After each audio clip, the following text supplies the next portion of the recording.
Hello everyone, Merry Christmas, welcome back to the gameplay. This is officially the final chapter of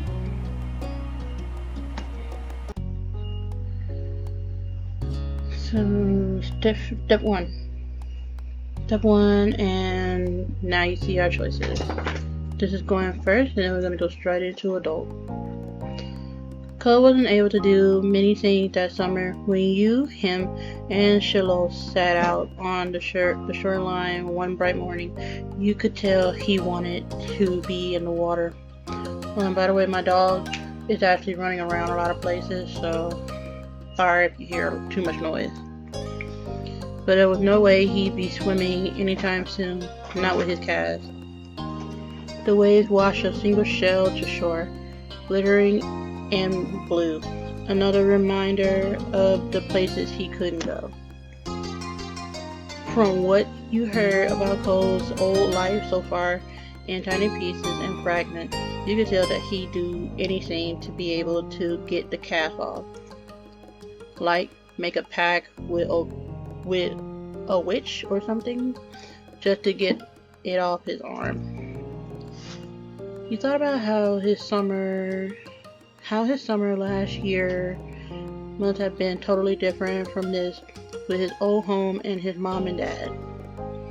But now he was here, with you and Charlotte and Liddy and everyone else, and he couldn't even go in the ocean. The town wasn't bad. It had all your favorite things in it, but sitting there on the same beach you've grown up on, you could understand that not everybody else felt the same way about Sunset Bird as you did. You watch him from the corner of your eye. I'm in my eye, oh my word. The corner of your eye quietly, and he finally said aloud what you had been pondering. I wish I could go in. The water? Yeah. I'm sorry. You're gonna be able to do it soon. Cove only sighed in response. Apparently, soon wasn't soon enough. It's so pretty, the ocean. Huge. There could be anything out there, like mermaids. Option. I wish you didn't have a cast. I don't really care. Swimming might be fun if we could. I'm finding here on land, mermaids aren't real. Let's see. Excuse me if I'm taking too long. Let's see. I too wish he didn't have a cast on, but I don't want to risk that his chances of taking it off is high. So I'm gonna say that. But it's not like there's anything we can do about it. Bet. Down, Bessie. Down. Obviously not interested in hearing much more of your input on the situation. Cole turned back to the water. But he looked away. Something about Charlotte's slow, careful movement caught his eye. Hey, are you building a sandcastle? Sort of. I was only playing around while you were talking. I'm listening. Maybe I could too. I've only made big piles before. It's really nothing special. I'm sure you'll be good at it right away. Well, how do you do it then? Charlotte's cheeks lit up. You could tell he was a little bit uncomfortable to have Cole's expectant stare on him.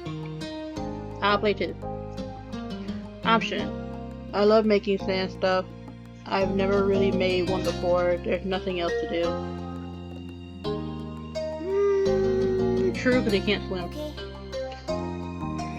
He put his hands back to his seashells and sand and nodded. I don't do a lot. Here's how I like to get a house started. Charlotte focused more intently than you ever seen him, guided Cove through his process. You happily used your own method. It didn't take long for the three of you to each have humble structures prepared. That's all, kind of. You can do anything now, like make it bigger, or some seashells carved a pretty pattern. I bet you'll have a great idea. You'll have great ideas.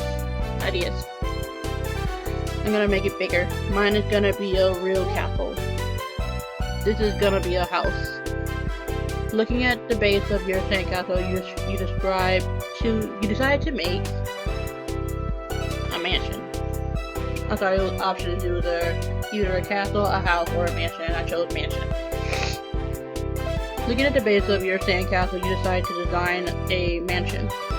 The better part of the next hour was spent focusing on your own work. The boys were the same. Even Charlotte didn't sneak as many peeks at everyone else as he usually did.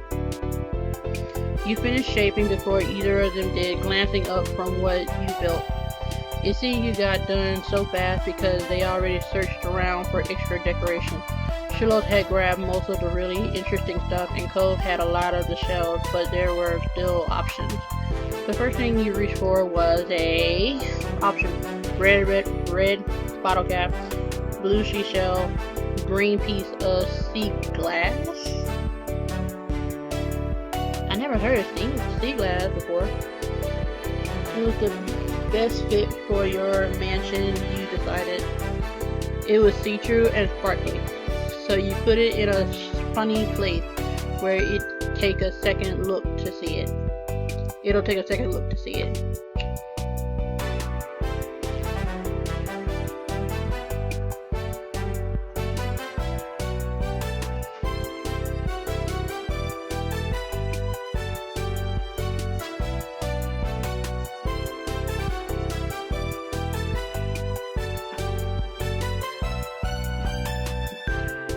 Pleased with your result, you finally took a proper look around that wasn't focused on the sand itself.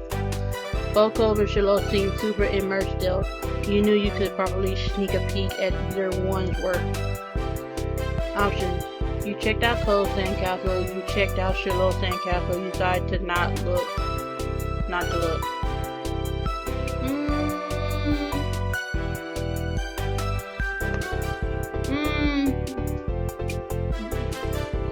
I'm gonna stay looking at mine. You instead watch some clouds go by. The silence was then broken. What's on the top of yours, Charlotte? You peek closer and discover something shiny sticking out of Charlotte's sand chimney. Oh, it's just a gum wrapper. It looks like smoke. Neat. It's good. That's smart. Option. Yeah, I did. Yeah. Slow down. Option. Yeah, I didn't think of that. I guess I don't see it. You should be an architect. Kind of looks more like a worm. I can't see what it is, so I'm gonna say you should be an architect. You'd be good at it, Charlotte. Charlotte smiled without a word.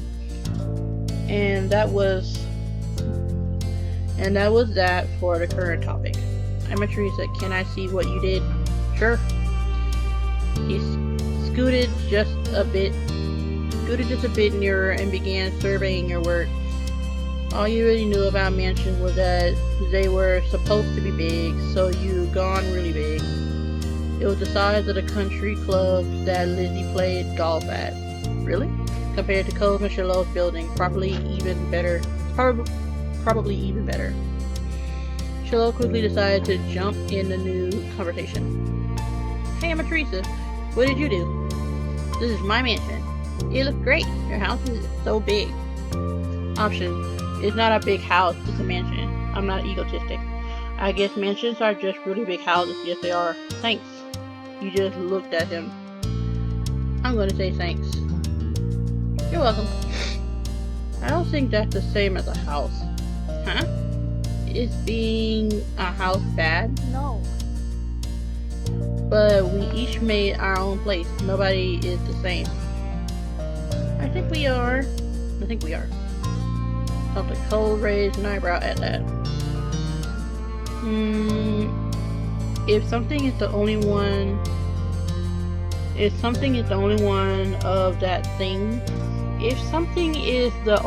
of that thing, that makes it special. Yeah, for a sandcastle and stuff. People too. My dad always says how everybody is their own man, a real individual, and I say be your own man or be your own woman. I don't think I'm very special. Why? Why not? Nobody else is you. Shiloh simply shook his head. I'm not different. A beat passed between the two. Cole then looked down at his own work again. Okay. He didn't seem to be bothered leaving the disagreement hanging there. Cole had other things on his mind. My dad tried to get me to make sandcastles the first time we came to this beach. I didn't want to. Cole trailed off. Again, there was another moment of silence. Shiloh shifted and opened his mouth to say something, but Cole spoke up before he could. You didn't think he noticed that Shiloh was going to talk? Hey, do you know what happened when your mom met my dad, Teresa? He waited to see if Shiloh could say what he wanted to. When he didn't, you considered Cole's question. I wasn't there. They didn't tell me. I just remember what happened when I met your dad. Mr. Holden has been a weird stranger then. Well, he was still kind of strange. No other parent acted like him, but you knew him better at this point. Now that you thought about it, it made a lot of sense that Cole's dad talked to him about people being unique. You were pulled from your thought when Cole continued. Well, I was there. I don't think my mom has met your dad. Yeah, I'm pretty sure she hasn't. Teresa's parents and my dad met the same day I met her. I'm gonna say what happened. Shiloh frowned to himself, ducking his head. His hat cast a shadow over his face. You could still tell he was upset at not being included in Cole's choice of topic. That was kind of boring for him, though giving people their own turn to say the things they want is important too. Options: you stay silent and let Cole finish his story. I think Shiloh wants to talk too. Huh? We were talking, just not right now. I'm talking to you. He can listen. Shiloh's expression barely flickered at the word. He still looked pulled off. Cole continued like the interruption hadn't happened. He was determined to tell his tale. When we moved here, we didn't bring a lot of things with us, only some stuff that would fit in Dad's car. We didn't even get a moving truck. I sat in there while Dad brought it all inside. Oh, poor Shiloh. I see him. I'm like, God dang, Cole. I didn't want to get out because I knew Dad would make me look around the new house. I really didn't want to do that. His lips twisted into a frown as he recalled that. Then I saw your moms. They were in a car too and stopped at your house. I guess they were coming back from somewhere or something. My dad noticed. He waved his hand and went over to the front of your house where he started talking to them. I don't know what they said. I couldn't hear it. But he couldn't see me anymore since he was looking the other way. So I opened the car door and left. I wanted to get away and went behind the houses. I found those hills there, the ones where we met for the first time. Cole nodded and stared at you. You stared back. He didn't go on to say anything more. Aren't you going to finish your story? Cole's brow wrinkled, like he didn't understand why you were surprised. That's all that happened. Options. Okay. Why did you want to tell the story if nothing happened? You really gotta get better at telling stories. That was a pretty bad story. Thanks for telling me. Okay. What is it? What? You said that in a weird way. I don't think I did. Cole narrowed his eyes at you, suspicious. Shiloh's foolish. Where did I put my mouse?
If I remember correctly, I think it was backwards. Sherlock's mouth twisted into a scowl of disbelief, but he said nothing. Disbelief? Okay. Wait, so Sherlock knows something? Let's see. Okay, he twisted into belief. Why'd you bring that up anyways? There was a slight shrug of Cole's shoulder. I was thinking about it because of the sandcastle. It made me remember when I moved to here. Dad showed me the beach first before we went back to the car to unpack. He was really excited about it for some reason. Cole's brows furrowed a little more as he quickly raked his hand through the sand. I get it. You thought maybe Mr. Holden wasn't that excited about the beach and was instead hoping Cole might be. But the line of conversation had come to its end. Even Cole was done with it. Some other topic had popped into his head. Let me rewind that. I don't think I read that properly.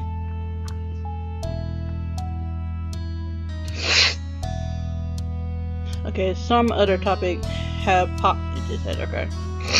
Nothing special. But yeah, Sherlock is just sitting there quiet. Like there's something he did say. Like, did he have an argument or something? Because I don't remember if Cole cried the first time we met him. Sherlock fidgeted uncomfortably in the sand. Sherlock's fidgeting uncomfortably in the sand had made Cole aware of his presence again. They looked at each other, and you could only wonder what this might be about. Hey, Sherlock. Yeah? Why are you always turning so red even when nothing is happening? Clearly startled, he jerked back. Neither you or Sherlock had expected that to be how he got included in a conversation again. I don't know, I guess. Okay, it's kind of weird. Sherlock's eyes were wide with embarrassment and his lip twitched, and he was blushing even harder than before.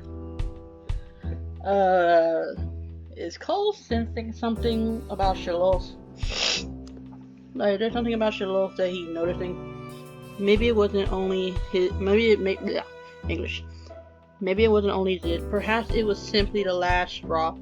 But if a big deal to Sherlock. Oh, but it was a big deal to Sherlock. A huge deal. He didn't just look sad. He seemed almost panicked. You weren't sure if he was about to cry or run away or what. But you soon got an answer. Why do you wear glasses? Most kids don't wear glasses, and nobody is named Cole. Okay, Sherlock, was that really the deal, or there's something about it? What's up? It's probably just your dad, bugging Amatrice's family some more, cause you don't have anyone else who'll ever play with you. Ouch. Cole blinked.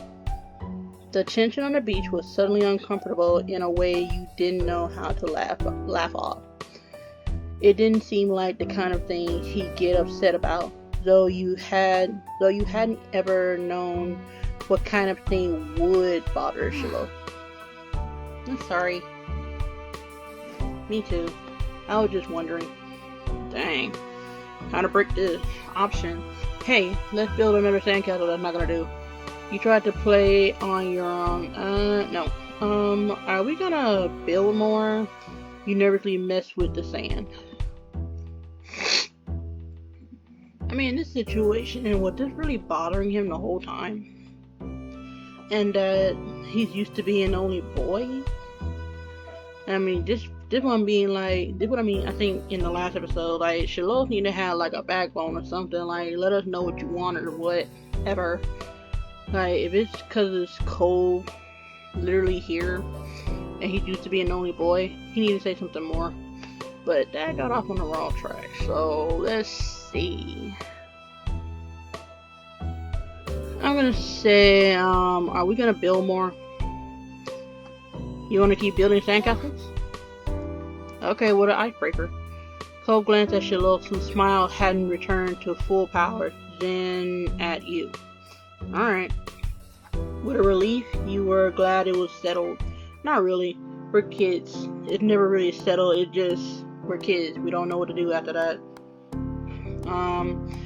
You all went back to making more sand buildings, but the whole mood had changed, I could tell. Shiloh's cheeriness was clearly gone, and Cole looked as confused as ever about why the other boy had blown up. The air stayed uncomfortable the rest of the afternoon, right up to the moment that Shiloh's mom appeared at the beach to take him home. At least she tried to do something to resolve it, though it seemed like it helped. Hopefully.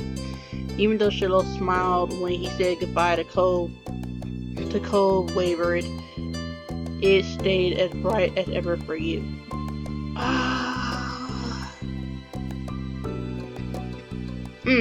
Okay, I'm starting to think it is that Shiloh's never been around another boy when he played with Lizzie or Emma Teresa, which is me. So I think he's becoming aware that if it's just one girl and two boys, it will play a part about something. I don't think he hates Cole. It's just that awareness. Like, Cole has a way of making it, when he talks, it will sound like it's all about him. But then he wants to continue on talking about how his first experience being there was like. And then there was just Shiloh. It's like, what else did he just see? Like, what else is he not telling us? I want to figure that out. You know what? No, so I think we're too far ahead. And it haven't even been an hour. No, it haven't even been 30 minutes yet. So if there was anything different, I don't think there would be. I'm just gonna keep going. That had to count for something.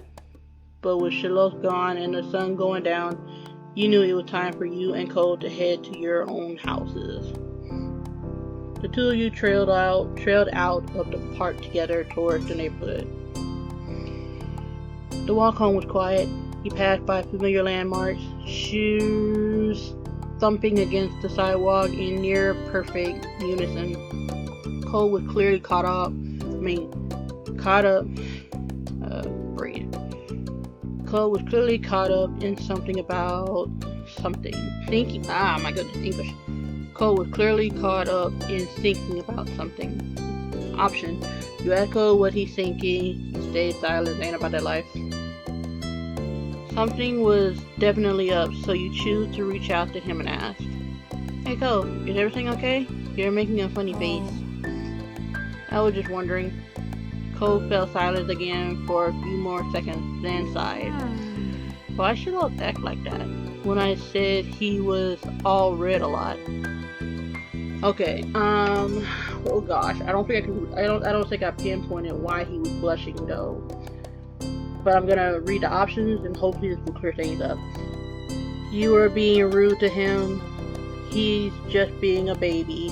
You shouldn't make fun of him. I don't know, it's just Shiloh. He gets embarrassed. You shrugged at Cole with no answer to give. I want to say he gets embarrassed because the other options don't seem like much.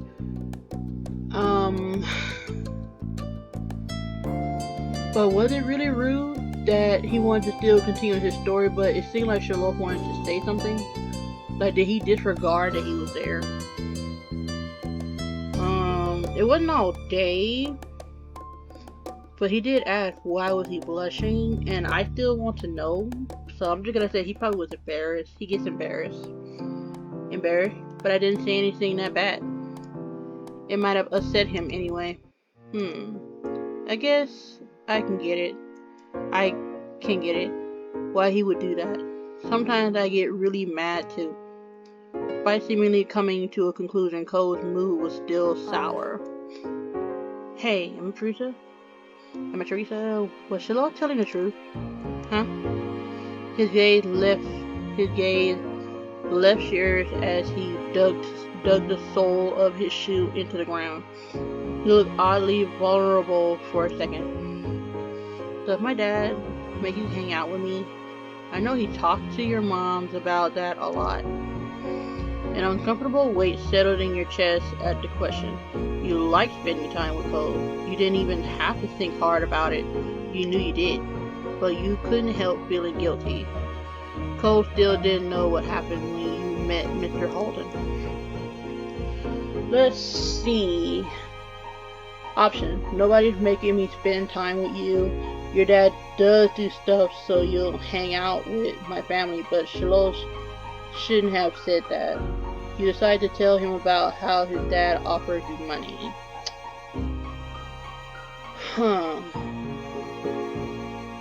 Because if I tell him the first option, it's going to seem like, oh, so my dad actually did pay you to be around me, but it was only one time.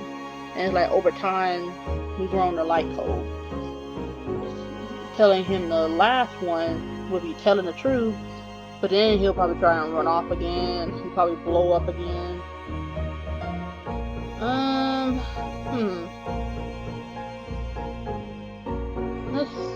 I really want to be careful with this one. But I haven't spent that money yet.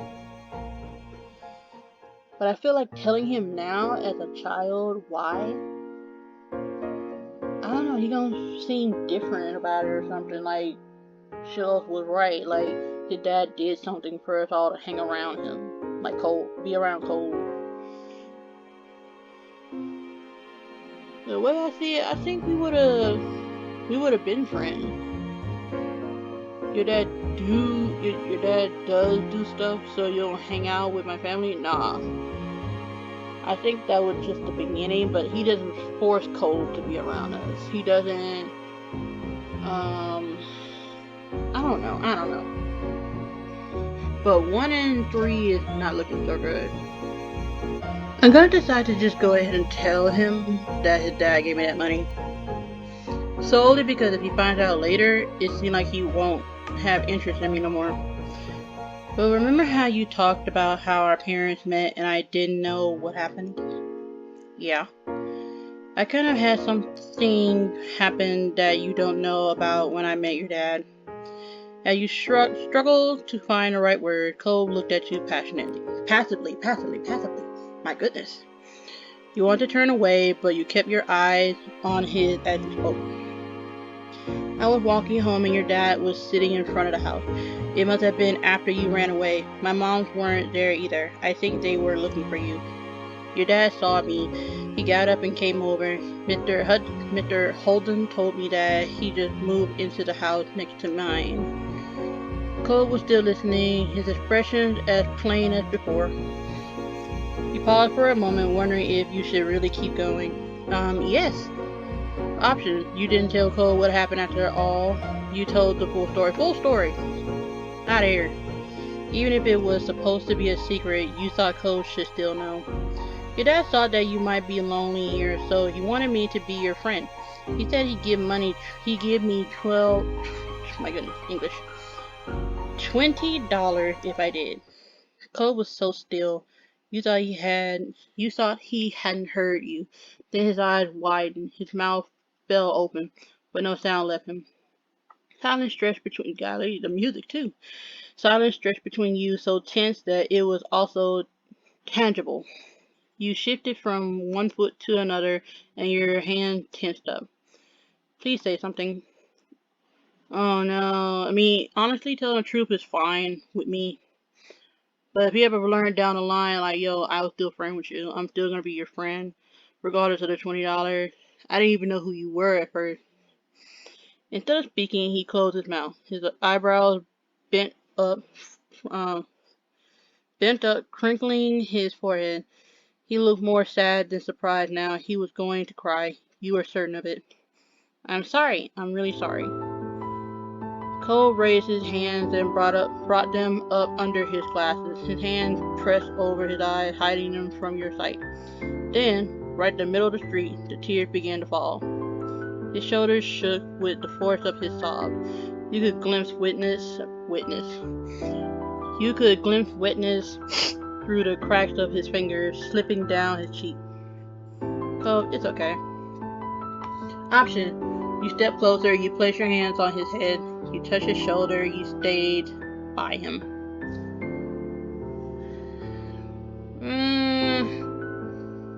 What is with the placing your hand on somebody's head? Humans are not pets.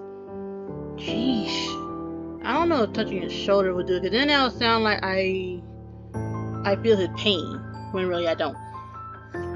Stepping closer, what would that do? You stay by him.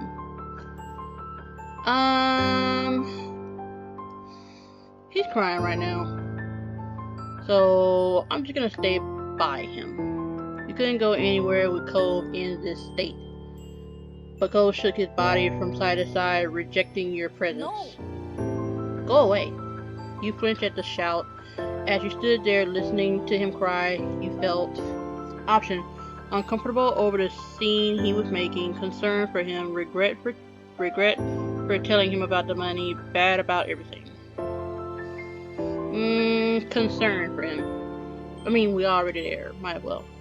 You didn't want Cole to be this upset. You just wanted to be honest. Cole continued to weep with his face covered by his hands. Worse, his voice raised in volume. You were frozen in place. The situation was awful and you kept feeling worse every second. Option. Stop being so loud. Please don't cry. Please don't cry. I'm sorry, Cole. You hugged him. You started crying too. I mean, he's already crying, but I'm just like, what is with that? Please don't cry. They're already crying. And I don't see the point of both of us crying. And I don't feel like touching him would be alright. Then saying sorry is like, you already told the truth, so what's the point of being sorry? I'm just gonna say, please don't cry. Your voice was weak. You wondered if Cole even heard you over the noise he was making. From the way his shoulders shook and tears continued to drip off his chin, you didn't think he did.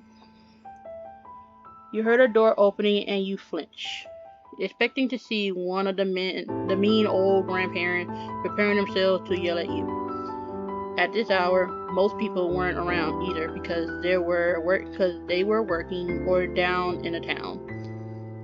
Okay, but the grandparents rarely left the house, except to complain at children making noise in the street. You didn't want Cole to have to deal with that right now. You tried to come up with something you could do for him, for the situation, for anything. But the door that stood open now didn't belong to the grandparents. To your utter surprise and relief, it was Cole's own. His dad was already home. As he peeked out his door, Mr. Holden momentarily looked unsure. Perhaps he had suspicions on the noise outside, but wasn't entirely positive. Though a kid crying is pretty distinct and there aren't a lot of kids. Maybe he didn't want to believe something might be wrong with his son. His face fell as he spotted the source of the commotion. It was pain and it was scared. And it reminded you of the one he warned the first night you met Cole. Mr. Holden didn't go down the steps in front of his house. He just jumped right over them and tumbled into a run. He skidded to a stop before Cole, bent down on one knee, and then sullenly cuddled Cole's teary face with his hands. What's wrong? Are you hurt anywhere? Cole continued to cry, unable or unwilling to cough out an explanation. Not taking his hands from Cole, Mr. Holden turned to you for explanation, his eyes wide and imploring, I think. He was asking if you made me hang out with him. You did, so I told Cole how you wanted to give me money to be his friend. As he spoke, Mr. Holden's chest rose while he inhaled a deep, shaky breath, culminating in a gasp at your final word. Why would you? He clamped his mouth shut, shaking his head. He faced his crying son again. No, it's my fault. I should have done something like that. I shouldn't have done something like that in the first place. He cast his eye down, sighing. When he next spoke, my dog just plopped down so hard on the floor. I'm like, bro, are you okay? I think he's frustrated. Okay, he cast his eyes down, sighing. When he next spoke, it wasn't part of a conversation anymore. It was barely loud enough for you to catch his words. Amateurisa's only a kid. Tears were still streaming down Cole's face. Smiling sadly, Mr. Holden wiped Cole's cheek with a thumb. He furrowed his eyebrows and looked at the ground. When he next glanced up, his mouth was set with determination. Mr. Holden finally took his hand off Cole. He reached for his wallet, confused. He stared at the little rectangle that all adults seem to carry in some shape or form. It had been the source of all these problems. You were sure that Cole wouldn't want to be reminded of it right now. Mr. Holden was clearly of a different mind to you. He inexplicably retrieved another $20 bill, rolled it up, and raised it to Cole's face. Cole's eyes were hidden behind tightly clamped fingers. So Mr. Holden poked Cole's nose with the bill.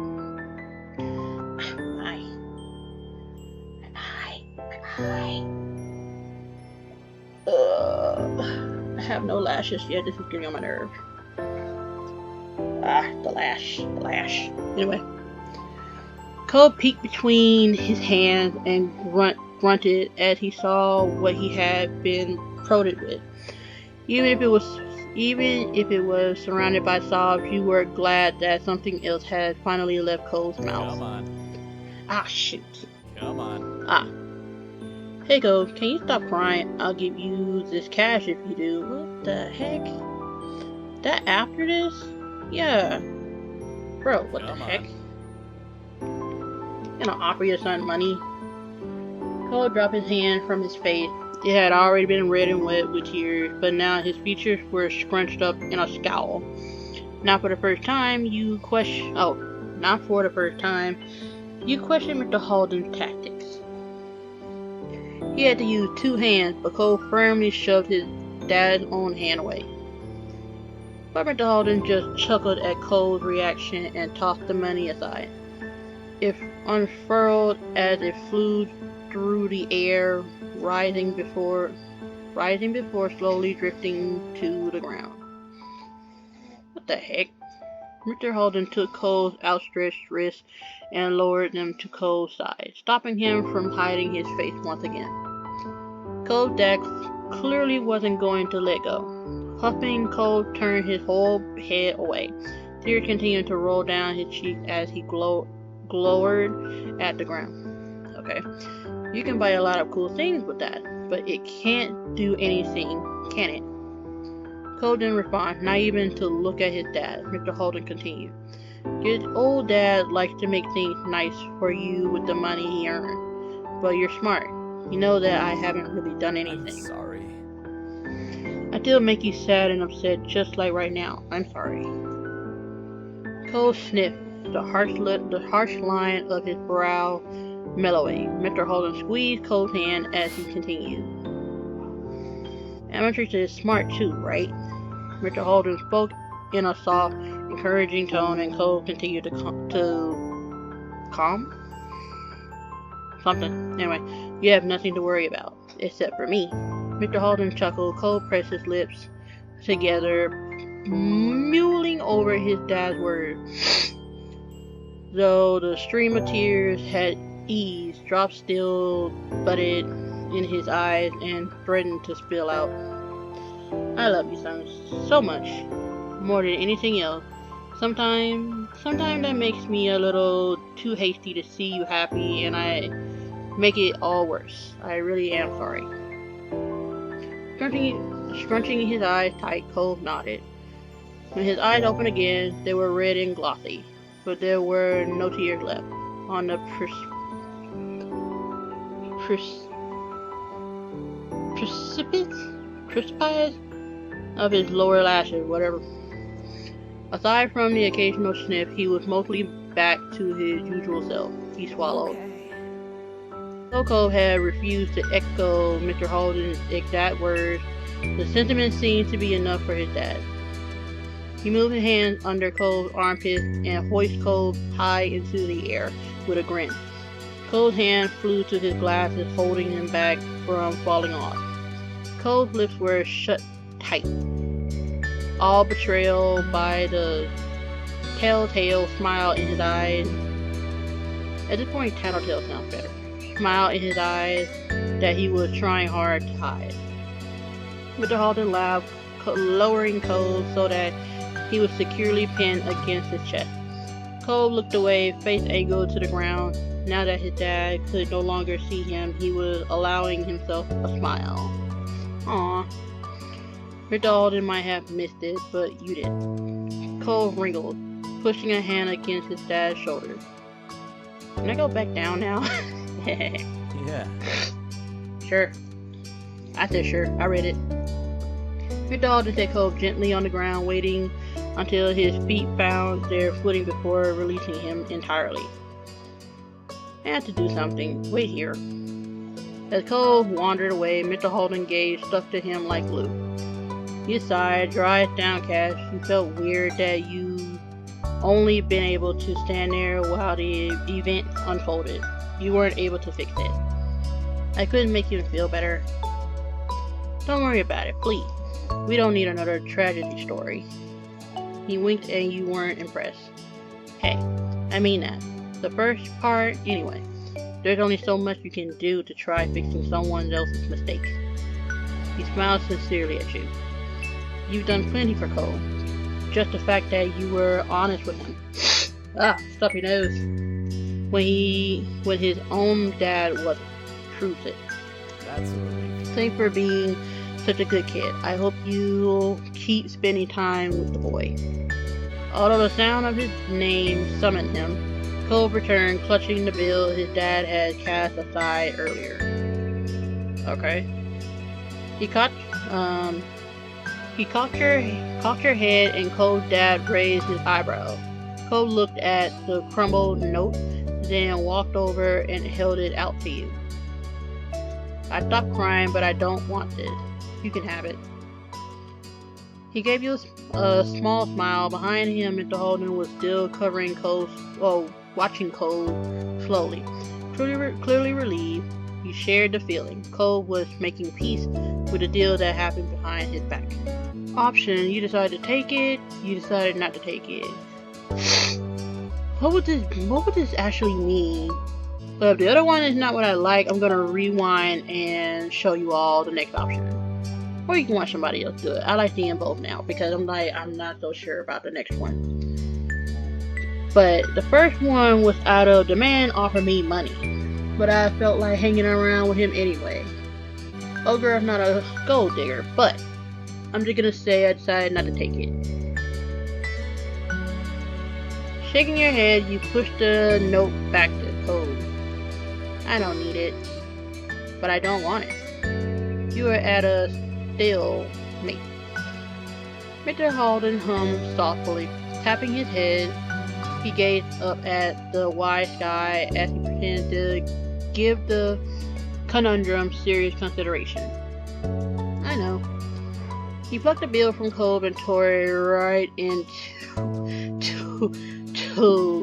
you and Cole gasped in unison, like, bro, if money wasn't so important, we would have saw that as a leaf and wouldn't care, but you just tore up a bill that literally is supposed to help us with our livelihood. But oh well.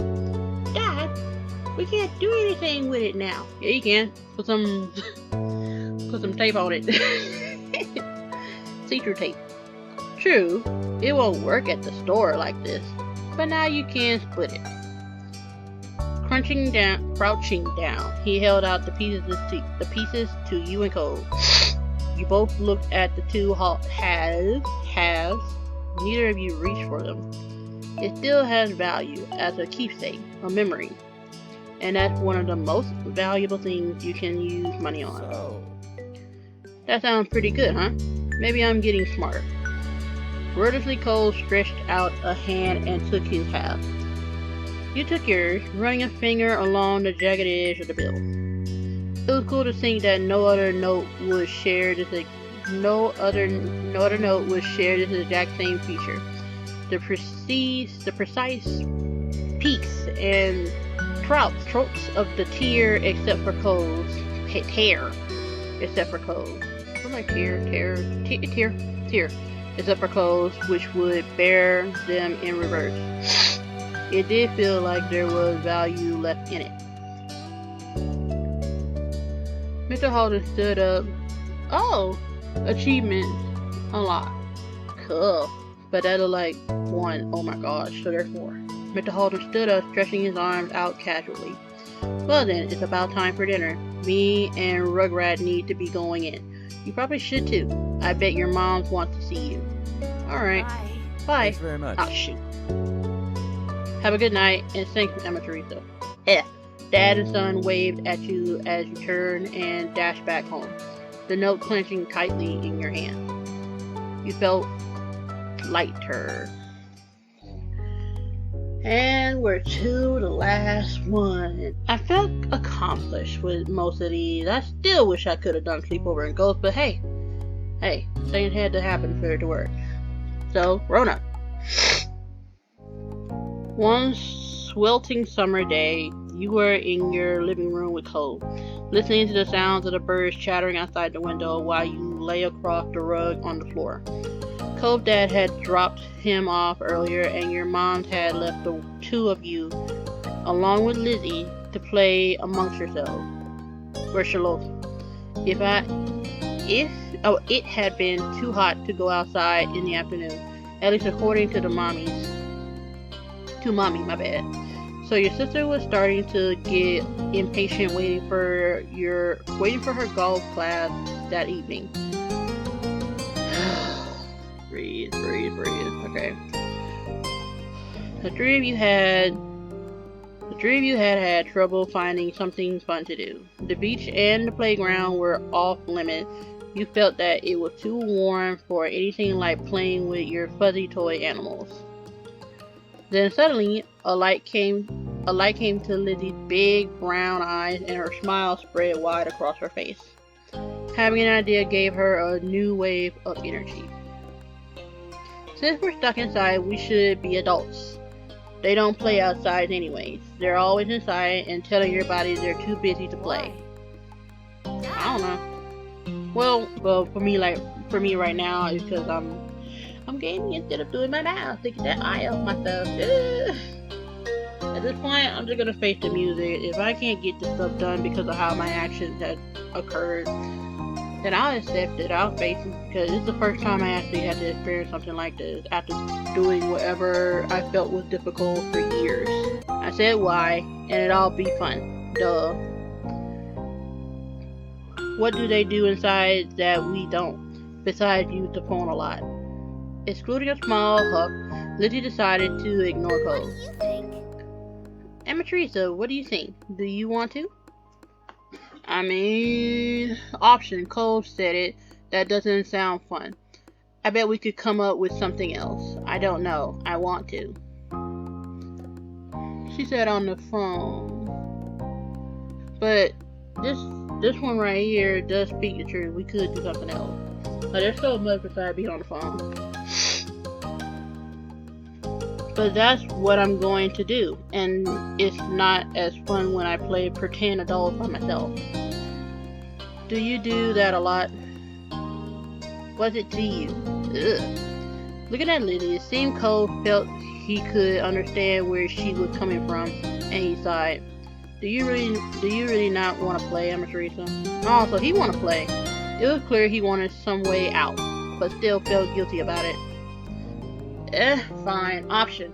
I'll try it, but that sounds boring. Okay, I'll stay.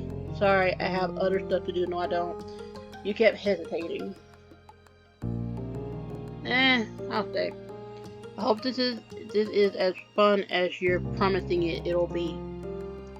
Lily looked at you, deadly serious. It's the most exciting idea I've had all week.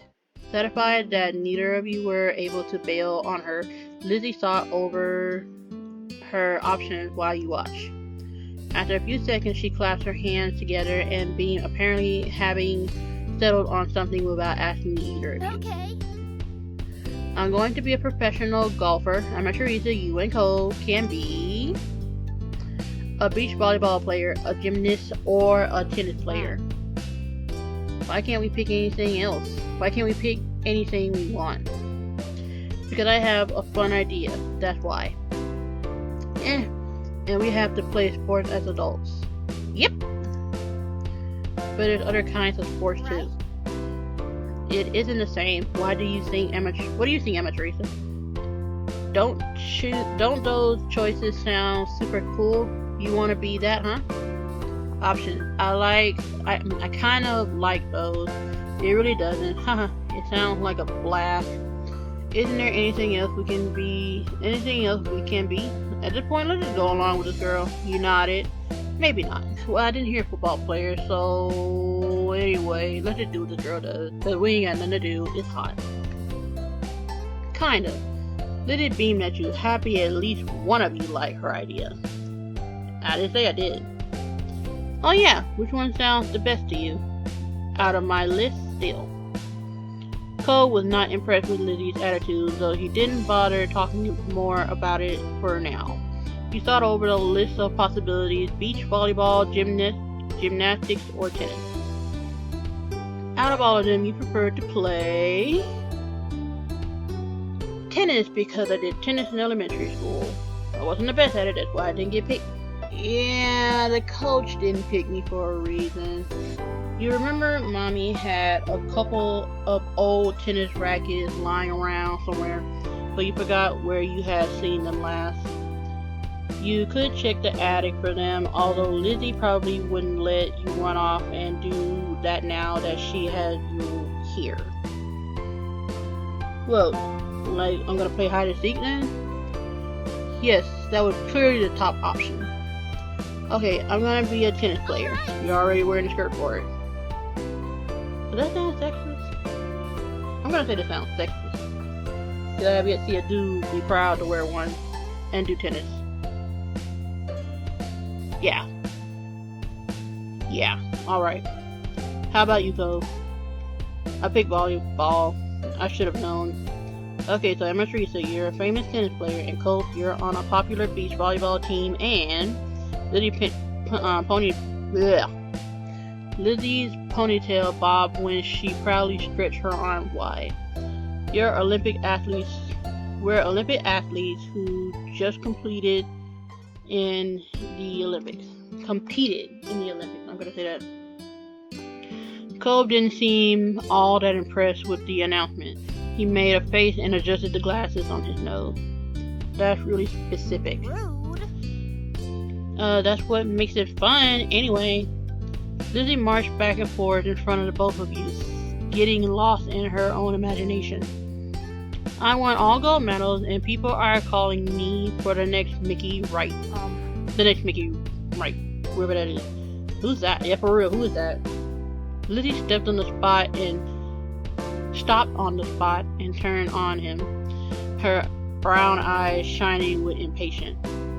It doesn't matter if you know who she is. It's a golf thing. I'm really trying to immerse in this one because it's after Christmas. So Merry Christmas to y'all. I forgot to bring that up. Merry Christmas, and hopefully y'all have a better year. And if not, just think of it, you got a better year than me because I still gotta deal with an eye. You guys won medals too. Cole, your team was bronze, and Emma Teresa, you barely missed out on the gold and got silver. It's more real if we're not all first place. Options. Silver sucks. I don't want silver. I'm okay with that. Hey, we can do better than silver. Silver's not bad. Nice. You stayed silent. I'm just gonna be a positive person. Silver's not bad. Nice. I don't really care. It may not be first place, but you knew that silver medals were still really good to get at the Olympics. But it isn't good. It isn't gold. Lots of people lost at the Olympics. Them's the breaks. And you're the one who did, not me. Lily looked taken aback by Cole's declaration, as though the thought of her losing was completely absurd.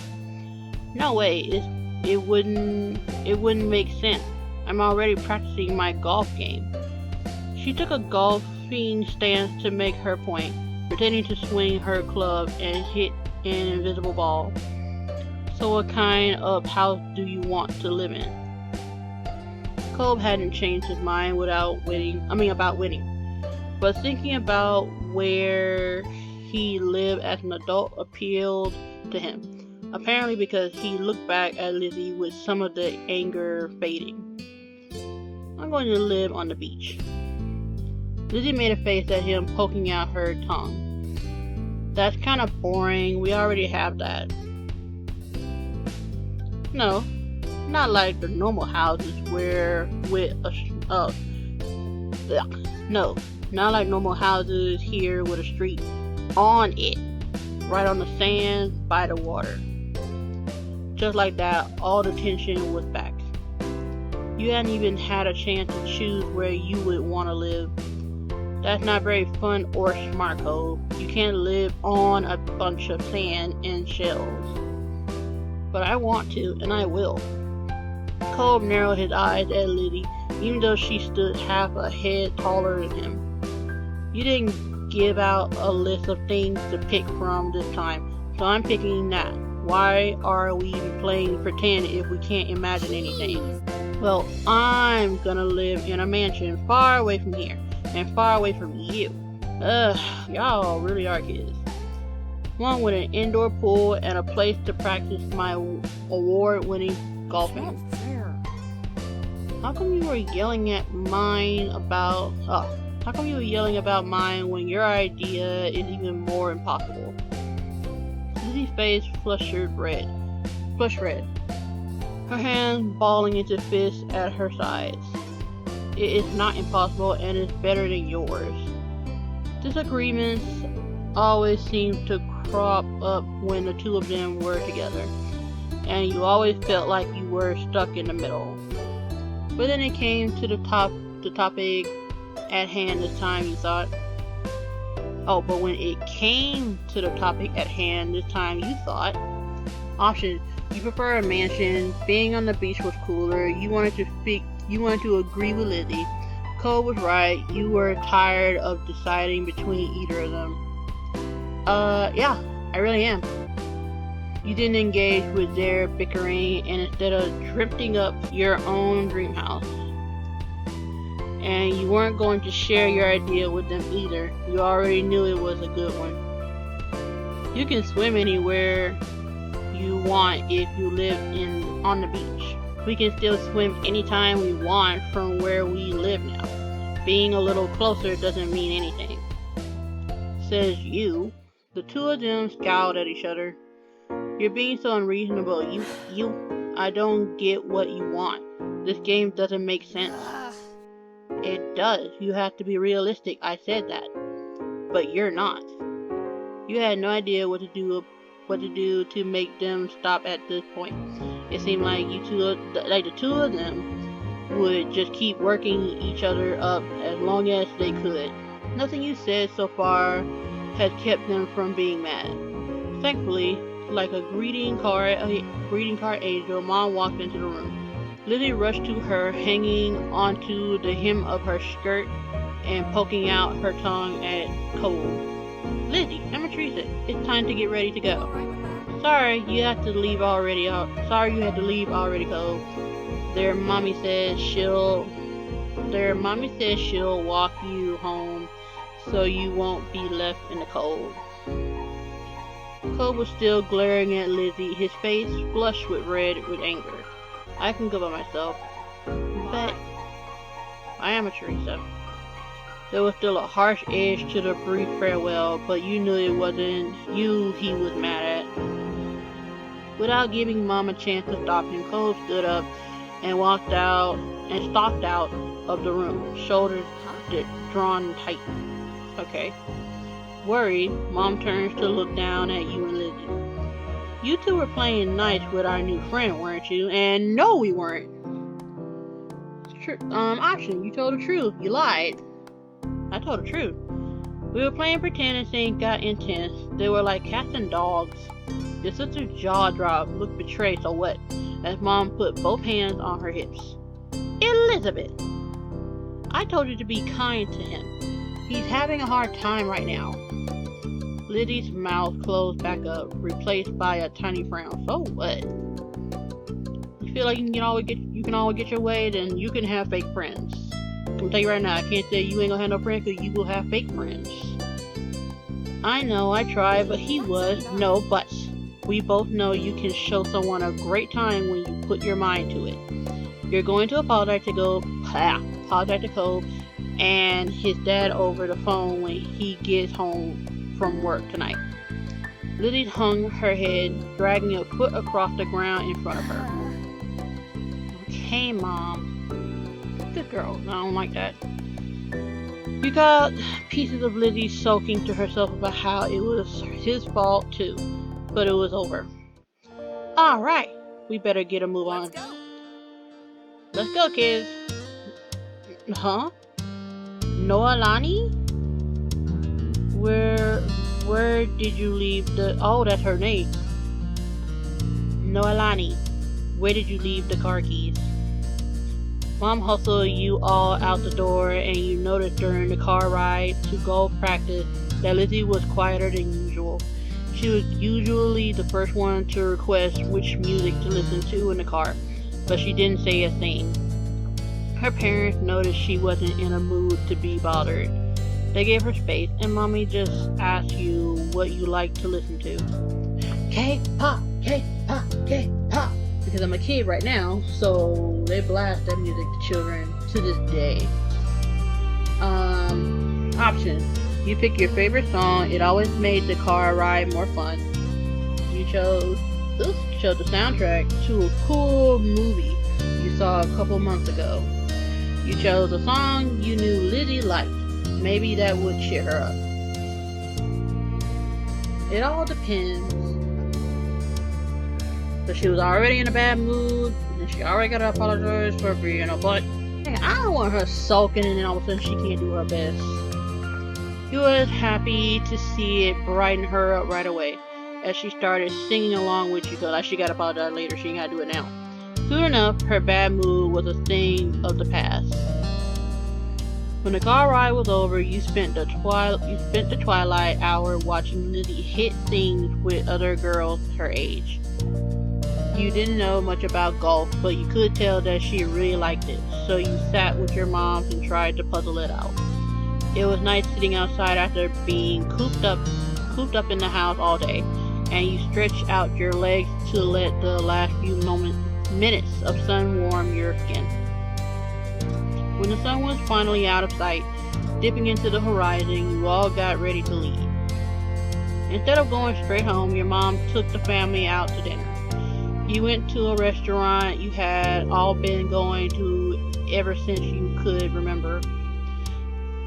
The whole afternoon had been a bunch of shouting you hadn't been able to stop, but you could kind of tell that all this helped Lizzie be less angry. The car ride home was quiet, with only the radio providing escape from silence.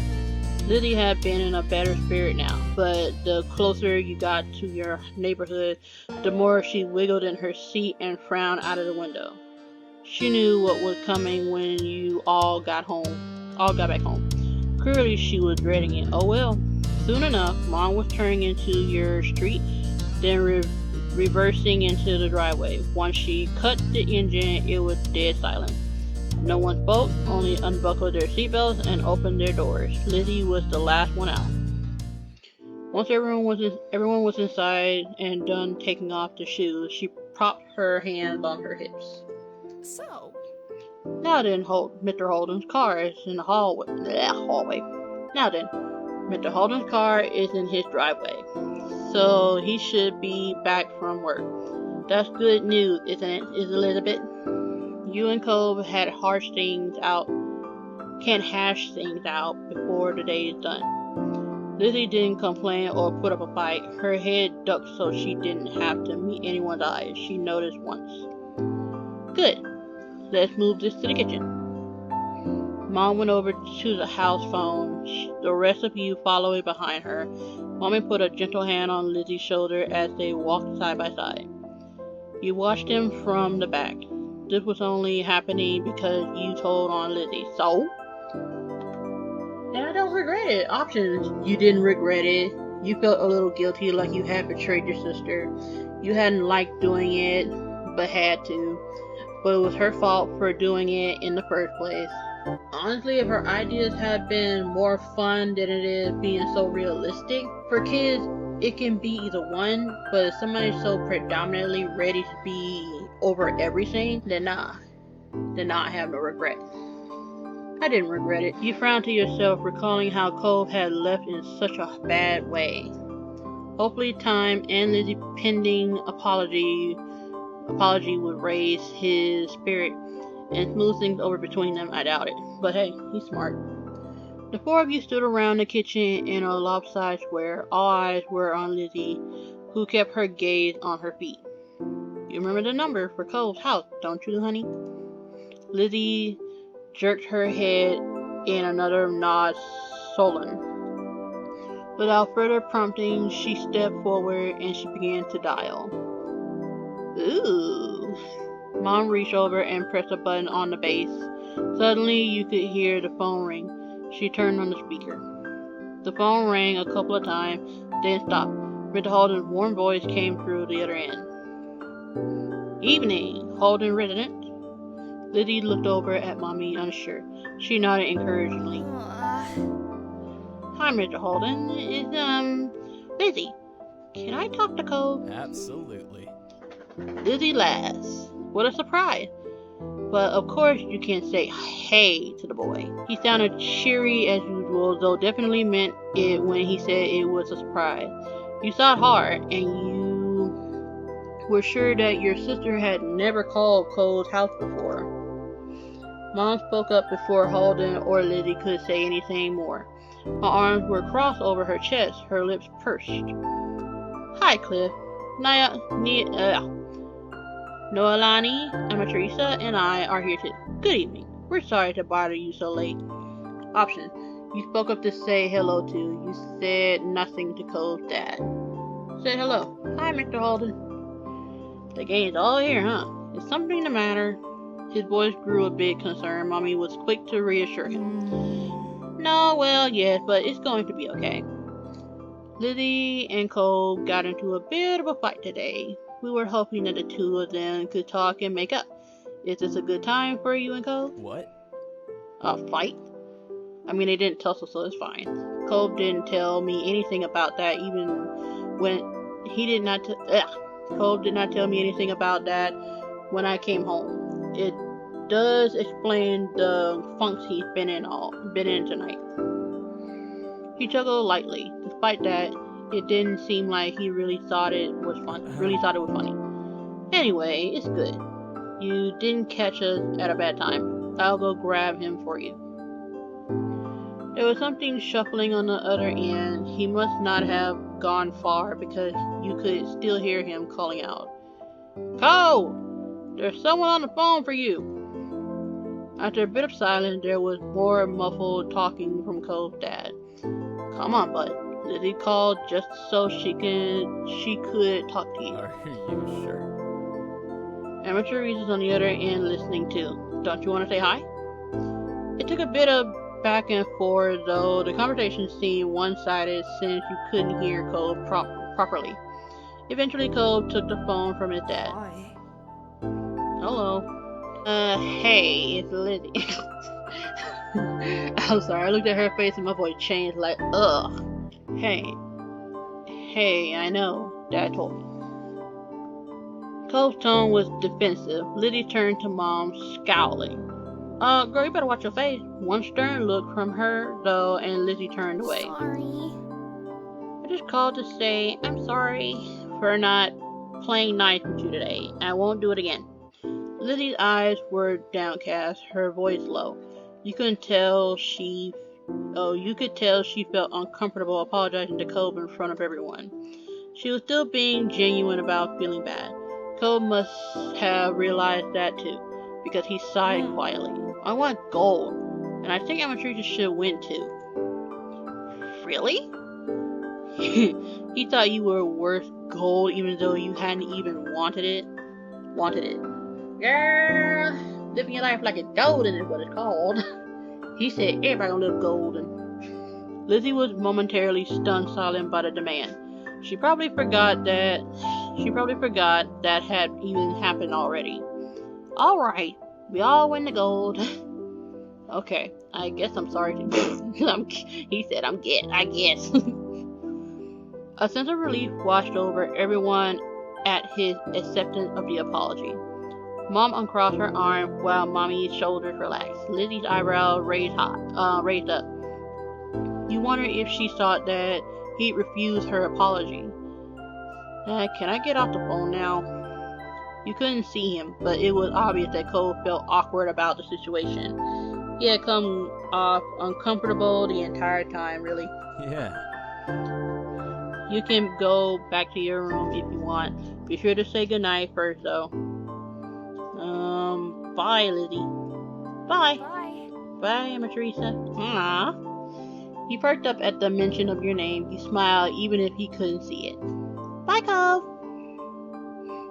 With that said, Cole must have handed the phone to his dad and left, since Mr. Holden spoke up. That's a relief. Well, all's well that ends well, as they say. Thanks for arranging this. I'm sure he appreciates it.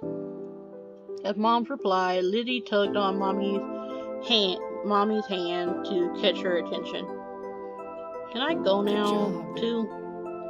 Sure, sweetie. Thank you very much for apologizing to Cole. Mom flashed a brief smile to Lizzie and nodded in agreement. Given permission to leave, Lizzie scuffled off towards the stairs. She seemed to be feeling much better with the incident behind her. Moms and Mommy returned to the phone, taking it off the speaker. They continued to talk to Mr. Holden. You couldn't tell what about. You were glad that was the end of it all. Lizzie and Cole might not get along and probably still won't, but they weren't mad at each other anymore. Mom and Mommy weren't upset either. Everything was finally back to normal. With that thought, you retreated to your own room with a spring in your step. And we are finished. Thank you for joining me for this finale. Again, thank you. Thank you anyway, but have a good Christmas, have a happy New Year, and I will get an update about that eye. So, enough said. Thank you for being with me, and see y'all in step 2. See ya!